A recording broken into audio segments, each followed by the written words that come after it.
अस्सलाम वालेकुम वरहमतुल्लाहि वबरकातहू। मैं Imran Bunty AIMIM district president Jaunpur. अज़ान मोहतरम, जैसा कि आप तमाम लोगों को मालूम है कि कल यानी कि 12 जनवरी को ऑल इंडिया मजलिस इत्तेहादुल मुस्लिमीन के कौमी सदर हैदराबाद सांसद जनाब असदुद्दीन ओवैसी साहब की पहली आमद सिराज हिंद जौनपुर की सरजमी पर होनी है। यकीनन हम तमाम उनके रुकनों के लिए, पार्टी के रुकनों के लिए ये बाइसे फ़ख्र की बात है और हम तमाम कार्यकर्ता उनका कुत्तूपुर तिराहे पर इंशाअल्लाह ताला एक तारीख़ी इस्तकबाल अदबी दायरे में किया जाएगा।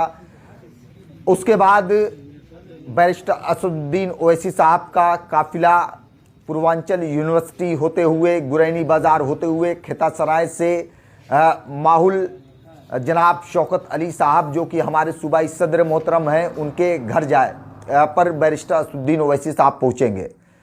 अज़ान मोहतरम, मैं इस वीडियो के ज़रिए से आप तमाम लोगों से बहुत ही मुअज़्ज़बाना दरख्वास्त करना चाहता हूँ, बहुत ही अदब के साथ ये कहना चाहता हूँ कि अज़ान मोहतरम, आपके कायद मोहतरम कल के दिन आ रहे हैं। हम इस तरीके से उनका इस्तकबाल करें ताकि वो जब हैदराबाद की सरजमी पर पहुँचे तो उनको ये महसूस होना चाहिए कि यकीनन मैं सिराज हिंद जौनपुर की सरजमी पर था। मतलब कि हमारा जो उनका इस्तकबाल जो होना चाहिए वो एकदम अदब के दायरे में होने चाहिए।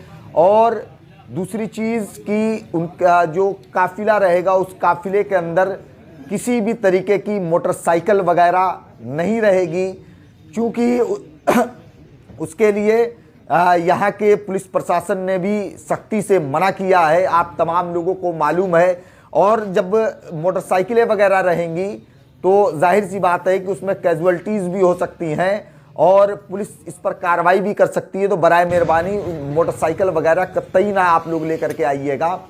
और दूसरी चीज़ कि हम तमाम लोग जब यहाँ से चलेंगे तो हमारा अंदाज़ मुअज़्ज़बाना होना चाहिए। तो मेरे अजीज़ साथियों, मैं आप लोगों से और ख़ास करके अपने कार्यकर्ताओं से, अपने जो भी विधानसभा हलके के सदर हैं उनसे, जो यूथ सदर हैं उनसे कहना चाहूँगा कि अपने जो भी कार्यकर्ता हैं उनको ये समझाएंगे कि साहब की देखिए, सदर साहब का जौनपुर में आना ही बहुत बड़ी बात है और कोई भी शख्स या कोई भी कार्यकर्ता ये ख्याल रखे कि वो फ़ोटो वगैरह के चक्कर में धक्का मुक्की कतई नहीं करेगा। और दूसरी सबसे अहम बात कि जो भी लोग आए, विधानसभा अध्यक्ष से लेकर के तमाम जिम्मेदार को तक ये बात पहुंचाना चाहता हूं कि वो अपने कार्यकर्ताओं से बोले कि वो मास्क का इस्तेमाल ज़रूर करेंगे और मास्क का इस्तेमाल करते हुए जो कोविड की गाइडलाइन है उसका पालन करेंगे। शुक्रिया। अल्लाह।